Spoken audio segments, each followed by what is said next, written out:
Real life daily ലൈഫിനായിട്ട് connect ചെയ്യാൻ പറ്റും. അതാണ് ഇതിന്റെ ഒരു വൈബ്.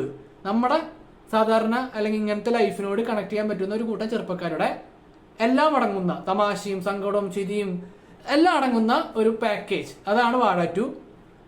അപ്പോൾ വാഴ ഫസ്റ്റ് കണ്ടവർക്കാണെങ്കിലും ഇനി വാഴ കാണാത്തവർക്കാണെങ്കിലും ഇതൊരു ഫ്രഷ് മൂവി എന്ന രീതിയിൽ സമീപിക്കുകയാണെങ്കിലും അത്യാവശ്യം നല്ലൊരു സിനിമ അനുഭവം കിട്ടുമെന്നാണ് ഞാൻ പേഴ്സണലി വിചാരിക്കുന്നത്. എനിക്കിഷ്ടപ്പെട്ടു. അപ്പോൾ ഫസ്റ്റ് വാഴയ്ക്ക് കിട്ടിയ സ്വീകാര്യത ഇതിനും കിട്ടുമെന്നാണ് വിചാരിക്കുന്നത്. ഫസ്റ്റ് പോയി കണ്ട് ഇഷ്ടപ്പെട്ടവർ എന്തായാലും ഇത് കാണണം. അവർക്ക് ഇത് കൂടുതൽ ചിലപ്പോൾ ഇഷ്ടപ്പെടാം. ഇഷ്ടപ്പെടുന്നതിന് അളവ് കുറയോ കുറയില്ല എന്ന അതിൽ മാത്രമേ ഒരു ഡൗട്ട് ഉണ്ടാവുള്ളൂ. നിങ്ങൾക്ക് ഒരിക്കലും ഇത് ബോറടിക്കില്ല എന്നാണ് ഞാൻ വിചാരിക്കുന്നത്. കാരണം ബോറടിക്കാൻ ഞാൻ പറഞ്ഞില്ല, ഇതിൽ ത്രൂ ഔട്ട് കോമഡി ഞാൻ പറഞ്ഞിട്ട് വാഴ കണ്ടവർക്ക് അറിയാം. ത്രൂ ഔട്ട് കോമഡി അല്ല, കോമഡിയും ഇമോഷൻസും എല്ലാം ഉൾക്കൊള്ളുന്ന ഒരു പടം, ഒരു പാക്കേജ്.